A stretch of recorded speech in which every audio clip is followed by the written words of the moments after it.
Hello student, welcome to our channel celebration academy. आज हम 19 नवंबर की करंट अफेयर डिस्कस करेंगे। तो चलिए आज की वीडियो शुरू करते हैं।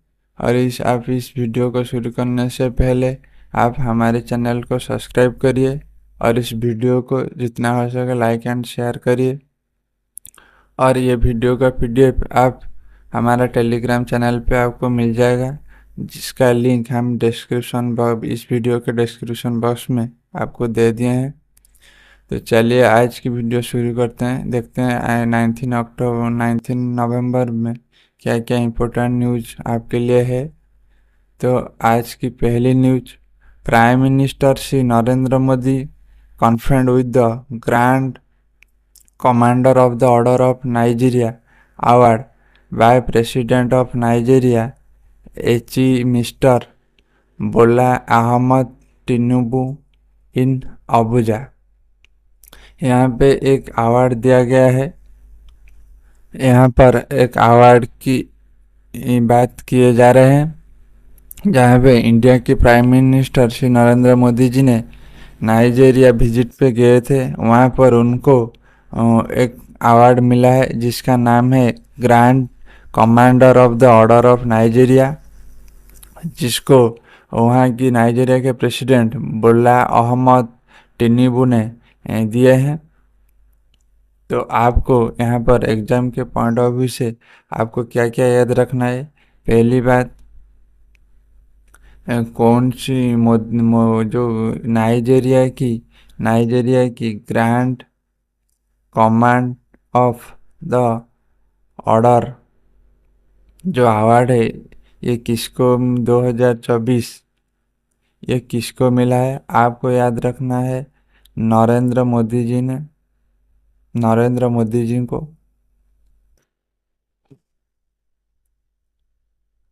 नरेंद्र मोदी जी को। दूसरी बात, नेक्स्ट आपको क्या याद रखना है और इसको किसने इनको दिया है। आपको याद रखना है नाइजीरिया के प्रेसिडेंट, नाइजीरिया के प्रेसिडेंट उनका नाम क्या है, बोला अहमद टिनुबू। ये दो चीज़ याद रखना है। जो नाइजीरिया के award grand commander of order of Nigeria, इसको किसको मिला है, इंडिया के प्राइम मिनिस्टर श्री नरेंद्र मोदी जी को। और इसको किसने दिया है, नाइजीरिया के प्रेसिडेंट बोला अहमद टिनुबू ने। और आपको यहाँ पर क्या याद रखना है, आपको बताना है नाइजीरिया के कैपिटल। नाइजीरिया के कैपिटल क्या है, आपको याद रखना है अबुजा। और नाइजीरिया की करेंसी आपको बताना है, करेंसी आपको बताना है। आपको याद रखना है नाइजीरिया, नाइजीरियन नाइरा। तो प्रेसिडेंट का नाम क्या है, बोला अहमद टिनुबू टिनुबू। और नाइजीरिया का कैपिटल क्या है, अबुजा। और वहाँ की करेंसी क्या है, नाइजीरियन नाइरा। तो चलिए नेक्स्ट न्यूज को डिस्कस करते हैं। South Asia largest maritime thought leadership forum Sagarmatha begins tomorrow in Delhi. यहाँ पर क्या बताया जा रहा है, जो साउथ एशिया के सबसे बड़ा लीडरशिप फोरम जिसका नाम है सागरमथा वो शुरू होने जा रहा है। कहाँ पर, न्यू दिल्ली में। आपको एग्जाम के पॉइंट ऑफ व्यू से क्या याद रखना है, जो सागर मंथन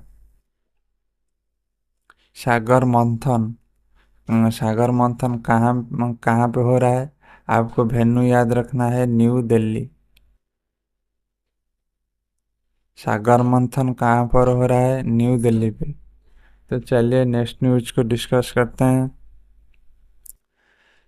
यहाँ पे G20 समिट के बारे में बात हुई है। The 19th G20 summit is set to start today at museum of modern art in Rio de Janeiro of Brazil. This year G20 summit start with the theme of building a just and sustainable world. तो यहाँ पे बताया जा रहा है इस बार 19 addition हो रहा है किसका G20 समिट पे। और जो 2024 के G20 समिट कहाँ पर हो रहा है, ब्राज़ील पे। और इस बार G20 समिट को किसने, G20 समिट का थीम क्या रखा गया है, building a just sustainable world. तो आपको कौन से पॉइंट इसमें इम्पोर्टेंट याद रखना है। पहली बात, 2024 का जी ट्वेंटी समिट को किसने होस्ट कर रहा है, आपको याद रखना है। होस्ट कंट्री इसका क्या है, ब्राज़ील। होस्ट कंट्री इसका कौन है, ब्राज़ील। नेक्स्ट, इसका कौन सा एडिशन हो रहा है, आपको याद रखना है 9th एडिशन, इसका 9th एडिशन। नेक्स्ट, इस 2020 का 2024 का थीम क्या है, जी ट्वेंटी का 2024 का थीम क्या है, आपको याद रखना है बिल्डिंग ए जस्ट और सस्टेनेबल वर्ल्ड। और इसके साथ और क्या क्या पॉइंट आपको याद रखना है। और आपको याद रखना है जो 2023 का G20 समिट कहाँ पर हुआ था, आपको याद रखना है इंडिया पे। इंडिया पे, और ये कौन सा एडिशन था, 18th एडिशन। और आपको क्या रखना है, जो नेक्स्ट G20 समिट होगा कौन सा, 20th G20 समिट 2025 में जो होगा वो कहाँ पर होगा, आपको याद रखना है। आपको याद रखना भी है साउथ अफ्रीका, साउथ अफ्रीका। तो एक बार फिर से, 2024 का G20 समिट कहाँ पर हो रहा है, ब्राज़ील पे। इसका कौन सा एडिशन है, 9th एडिशन। और 2024 का थीम क्या है G20 समिट का, building a just and sustainable world. और पिछले वाली प्रीवियस G20 समिट यानी 18th एडिशन 2023 का G20 समिट किसने होस्ट किया था, इंडिया। और नेक्स्ट G20 समिट यानी 20th एडिशन और G20 समिट 2025 का जो G20 समिट है उसको किसने होस्ट करेगा, आपको याद रखना है साउथ अफ्रीका। तो चलिए नेक्स्ट न्यूज को डिस्कस करते हैं। The National Youth Festival 2025 will be celebrated as Viksit Bharat Young Leadership Dialogue on 11th and 12th of January of next year. Union Minister for Youth Affairs and Sports Dr. Mansukh Mandaviya announced this while addressing a press conference in Delhi. ये एक simple news है, आपको यहाँ पर सिर्फ एक ही point याद रखना है। जो पहले नेशनल यूथ फेस्टिवल तो आयोजित होता था, इस बार नेशनल यूथ फेस्टिवल जो 2025 है उसको उसको बदल कर यहाँ पर क्या मनाया जाएगा, उसके बदले विकसित भारत यंग लीडर्स डायलॉग। जो नेशनल यूथ फेस्टिवल को बदल कर इस बार 2025 में क्या माना जाएगा, Viksit Bharat Young Leadership Dialogue. National Youth Festival को बदल कर क्या क्या माना जाएगा, भारत यंग लीडरशिप डायलॉग। तो चलिए नेक्स्ट न्यूज को डिस्कस करते हैं। India in collaboration with the world anti doping agency Wada is set to the host the Global Learning and Development Framework GLDF Results Management Training in New Delhi from November 19 to 22 2024। यहाँ पे बताया जा रहा है कि जो India ने collaboration की है किसके साथ, वो वाडा जो वर्ल्ड एंटी डोपिंग एजेंसी के साथ और इसके साथ मिलकर क्या होस्ट कर रहा है, global learning and development framework, और कहाँ पर, न्यू दिल्ली। आपको एग्जाम के पॉइंट ऑफ व्यू से क्या क्या याद रखना है? पहली बात, जो इंडिया किसके साथ कोलैबोरेशन की है, आपको याद रखना है वाडा के साथ, वाडा वर्ल्ड एंटी डोपिंग एजेंसी के साथ। और ये क्या होस्ट कर रहा है, global global learning global learning and development framework. और क्या होस्ट कर रहा है, global learning and development framework 2024। और ये कहाँ पर हो रहा है, आप इसका वेन्यू याद रखना है, न्यू दिल्ली। इसका वेन्यू क्या है, आपको याद रखना है, न्यू न्यू दिल्ली। उसके बाद और क्या क्या यहाँ से आपको याद रखना है, और क्या क्या याद आपको याद रखना है, वाडा वाडा की फुल फॉर्म आपको याद रखना है, anti doping world anti doping agency. और इसका ये कौन से ईयर में फाउंड हुआ था, इसका फाउंडेड ईयर आपको याद रखना है, आपको बताना है 1999। और इसका हेडक्वार्टर कहाँ पर है, आपको याद रखना है मॉन्ट्रियल कनाडा पे। आपको याद रखना है मॉन्ट्रियल मॉन्ट्रियल कनाडा। तो आप तो जिसी तरह वर्ल्ड एंटी डोपिंग एजेंसी काम करता है, हमारा इंडिया पे कौन काम करता है, आपको याद रखना है नाडा। नाडा के फुल फॉर्म आपको याद रखना है नेशनल एंटी डोपिंग एजेंसी। और उसका फाउंडेड ईयर कौन सा है, कब इसको कब इसका फॉर्मेशन हुआ था, आपको फॉर्मेशन याद रखना है, फॉर्मेशन ईयर याद रखना है, कब फॉर्मेशन हुआ था, 2005 में, 2005 में। और इसका हेडक्वार्टर कहाँ पर है, आपको याद रखना है न्यू दिल्ली पे। और न्यू दिल्ली पे और इसका जनरल डायरेक्टर इस समय करंट में कौन है, आपको याद रखना है आशीष भार्गव है, भार्गव है।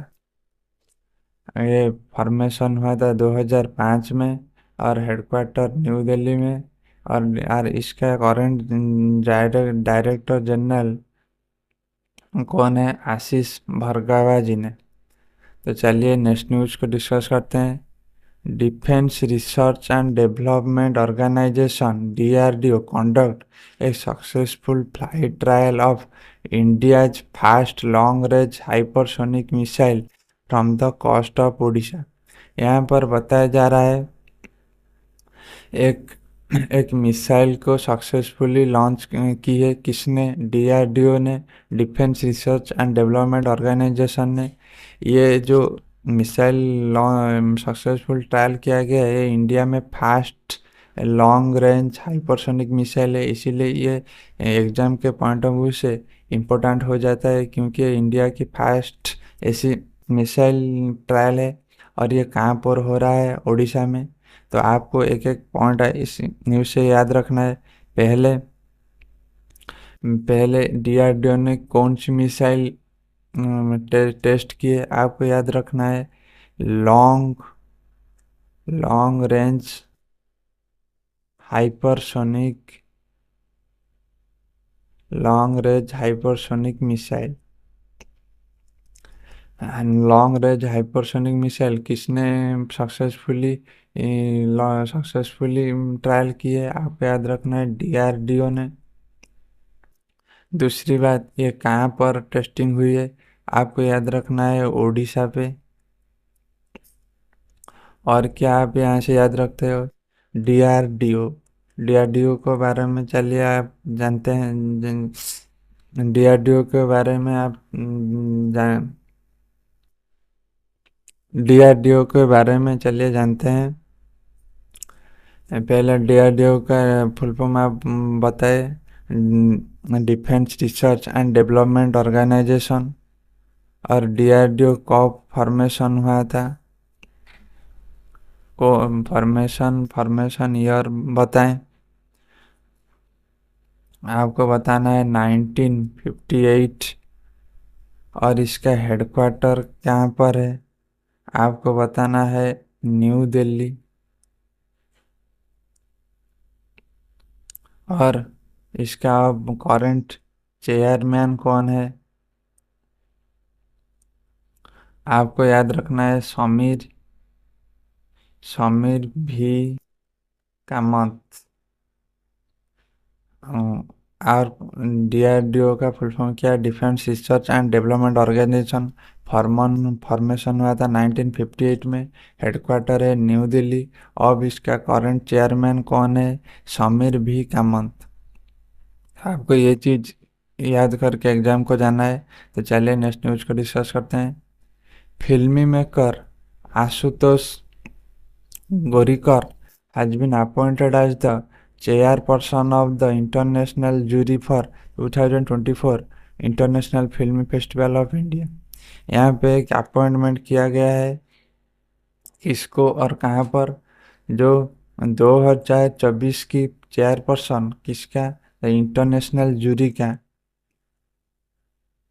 International international jury for for international film festival of India, किसको यहाँ पर अपॉइंट किया गया है, आशु आशुतोष ग्वारिकर। यहाँ पर आशुतोष ग्वारिकर जी को international jury for 2024 film fair festival of India की चेयरपर्सन अपॉइंट किया गया है। आपको इनका नाम याद रखना है, आशुतोष गोरीकर। तो चलिए नेक्स्ट न्यूज़ को डिस्कस करते हैं। Elon Musk's SpaceX Falcon 9 will launch India's heavy communication satellite GSAT-20 from Cape Canaveral in the USA on November 19, also called GSAT-N2। यहाँ पे बताया जा रहा है, जो आपको पता है, जो Elon Musk SpaceX company के सीईओ हैं, उनका स्पेस एक्स जो स्पेस एक्स की जो फाल्कन 9 है, उसी पे इंडिया की एक सैटेलाइट लॉन्च किया जाएगा। उस सैटेलाइट का नाम क्या है, हेवी कम्युनिकेशन सैटेलाइट GSAT-20। और ये कहाँ से लॉन्च किया जाएगा, यूएस से।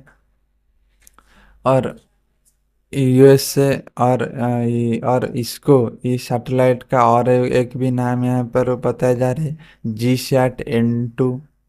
तो आपको कौन सी पॉइंट यहाँ पे याद रखना है, आपको यहाँ पर कौन सी पॉइंट याद रखना है। पहली बात, जो इंडिया की satellite heavy heavy communication heavy communication heavy communication satellite heavy communication satellite GSAT-20 कौन सी कंपनी लॉन्च करेगा, आपको याद रखना है स्पेस एक्स। आपको याद रखना है स्पेस एक्स। और स्पेस एक्स की किस में लॉन्च होगा, फाल्कन 9 में। और जो जी सैट 20 का और एक नाम है, आपको याद रखना है GSAT-N2। तो ये चार चीज आपको याद रखना है। जो इंडिया की हेवी कम्युनिकेशन सैटेलाइट GSAT-20 कौन सी कंपनी लॉन्च करेगा, आपको याद रखना है एलन मस्क की स्पेसएक्स कंपनी लॉन्च करेगा। और स्पेसएक्स की कौन सी व्हीकल में लॉन्च होगा, आपको याद रखना है फाल्कन 9 में लॉन्च होगा। और जी सैट 20 की और एक भी नाम है। आपको एग्जाम में जी सैट 20 के बदले में आपको पूछ सकता है जी सैट N2। जी सैट 20 और जी सैट N2 एक ही चीज़ है, बस दो नाम इसको दिया गया है। तो आप और यहाँ पर और क्या क्या याद रख सकते हैं? जो एलन मस्क एलन मस्क की दो कंपनी, बड़ी बड़ी कंपनी आप याद रखते हैं, याद रख सकते हैं। स्पेस एक्स, दूसरा टेस्ला जो इलेक्ट्रिक व्हीकल पे चलता है, space x company, Tesla company. और आप रख सकते हैं, अभी अभी न्यूज में आया था, जो एलन मस्क टॉप किए हैं किसमें? जो जो power powerful person person in business, powerful business जो एक फॉर्च्यून हंड्रेड टॉप 100 लिस्ट आया था। किस किस पर? Powerful person in business. इसमें इस 100 में टॉप किसने किए थे? एलन मस्क जी ने। आपको ये सब एग्जाम के लिए याद रखना चाहिए। तो चलिए नेक्स्ट न्यूज डिस्कस करते हैं। Environment minister Bhupender Yadav today started that the Guru Ghasidas Tamor Pingla tiger reserve in Chhattisgarh has been notified as the 56th tiger reserve of the country। यहाँ पर बताया जा रहा है कि जो भूपिंदर यादव ने क्या डिक्लेयर किया है, जो गुरु घासीदास तामर पिंगला टाइगर रिजर्व कहाँ पर है? छत्तीसगढ़ में। उसको 56 टाइगर रिजर्व के रूप में घोषित किया गया है। ये कंट्री का 56 टाइगर रिजर्व हो चुका है। तो चलिए एग्जाम के पॉइंट ऑफ व्यू से आपको क्या क्या याद रखना है। पहली बात, यहाँ पर टाइगर रिजर्व की बात किया गया है, और टाइगर रिजर्व किसको घोषित किया गया है? यहाँ पर 56 टाइगर रिजर्व घोषित किया गया है। और ये किसको घोषित किया गया है? आपको याद रखना है, Guru Ghasidas Tamor Pingla tiger reserve. 56 tiger reserve किसको घोषित किया गया है? आपको याद रखना है, गुरु घासीदास तामर पिंगला टाइगर रिजर्व। और ये कहाँ पर है? आपको इसका प्लेस याद रखना है, ये कहाँ पर है, कौन सी स्टेट में? आपको याद रखना है, छत्तीसगढ़ पे। 56 टाइगर रिजर्व कौन बन गया है? Guru Ghasidas Tamor Pingla tiger reserve. और ये कहाँ पर है प्लेस? आपको कौन सी स्टेट में है? आपको याद रखना है, छत्तीसगढ़। और एक आप यहाँ पे याद रखते हैं 55th टाइगर रिजर्व किसको घोषित किया गया था? आपको याद रखना है, धौलपुर करौली राजस्थान। जो धौलपुर करौली जो टाइगर रिजर्व है वो कहाँ पर है? राजस्थान में। इससे पहले इसको 55th टाइगर रिजर्व के रूप में घोषित किया गया था। किसको? Dholpur Karauli tiger reserve is the 55th tiger reserve के रूप में घोषित किया गया था। और ये धौलपुर करौली टाइगर रिजर्व कहाँ पर है? राजस्थान में। और 56 टाइगर रिजर्व कहाँ पर घोषित किया गया है? छत्तीसगढ़ में। तो चलिए नेक्स्ट न्यूज को डिस्कस करते हैं। in archery regging Asian Games champion ज्योति सुरेखा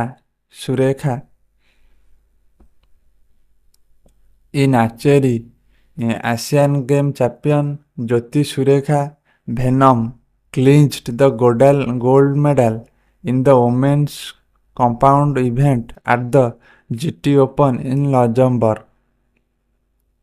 यहाँ पे बताया जा रहा है जो एशियन गेम चैंपियन कौन ज्योति सुरेखा वेनम ने फिर से गोल्ड मेडल जीत लिया है।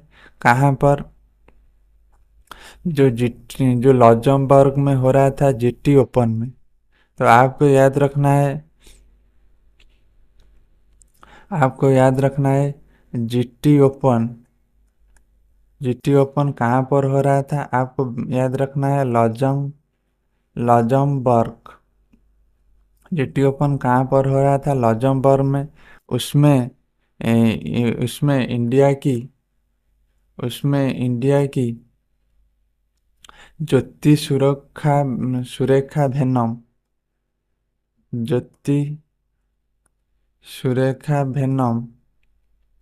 ज्योति सुरेखा वेनम ने कौन सी मेडल जीती है? आपको याद रखना है गोल्ड मेडल। आपको याद रखना है गोल्ड मेडल जीती है। तो आपको एग्जाम के पॉइंट ऑफ व्यू से क्या क्या याद रखना है? पहली बार जीटी ओपन कहाँ पर हो रहा था? आपको याद रखना है लग्जमबर्ग। ये जो जीटी ओपन में किसने गोल्ड मेडल जीती है? इंडिया की ज्योति सुरेखा वेनम ने। और ज्योति सुरेखा वेनम कौन सी मेडल जीती है? आपको याद रखना है गोल्ड मेडल। तो चलिए नेक्स्ट न्यूज डिस्कस करते हैं। ये भी एक स्पोर्ट्स न्यूज है।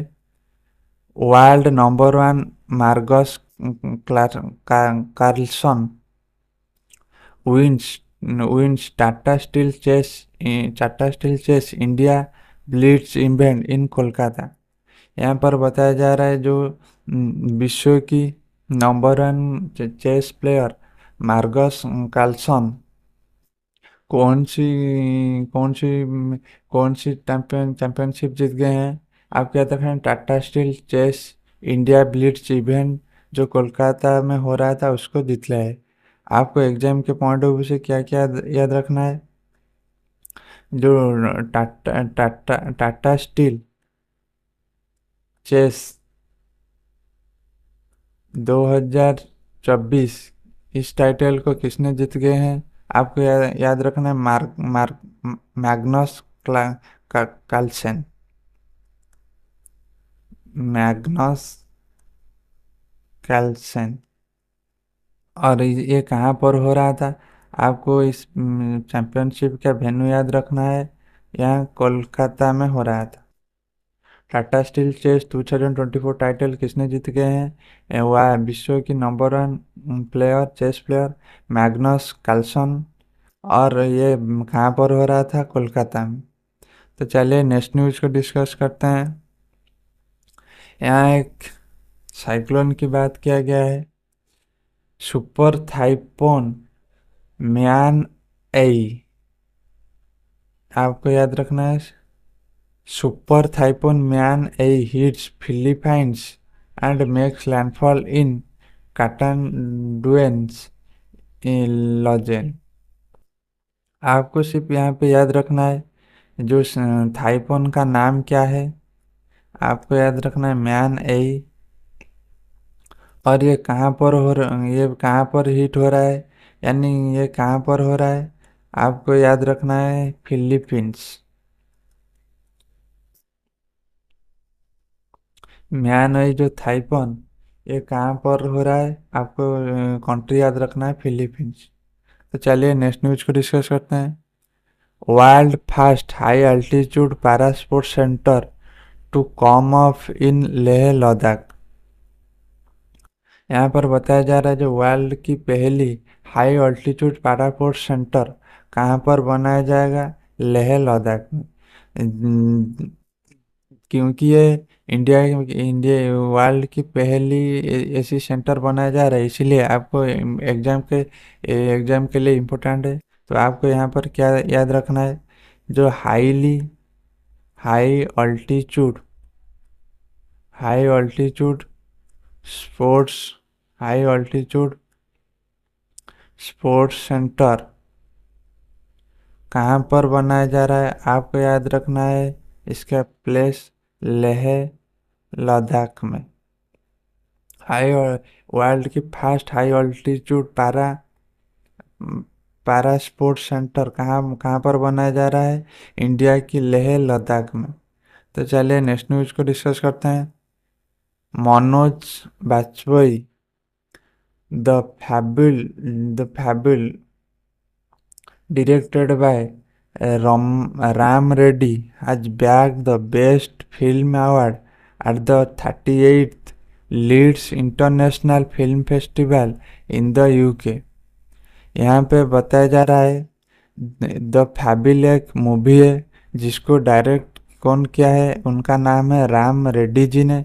और इसमें कौन एक्टिंग किए हैं, मेन एक्टर मनोज बाजपेयी ने। इसको बेस्ट फिल्म अवार्ड मिला है कहाँ पर, जो 38 edition of Leeds international film festival जो हो रहा था कहाँ पर, यूके में, वहाँ पर बेस्ट फिल्म अवार्ड मिला है। तो आपको पहला क्या क्या याद रखना है, पहली द फैबिल द फैमिली जो फिल्म है इनको डायरेक्ट कौन किए हैं, राम रेड्डी ने। और इसका मेन मेन कैरेक्टर कौन है, मनोज बाजपेयी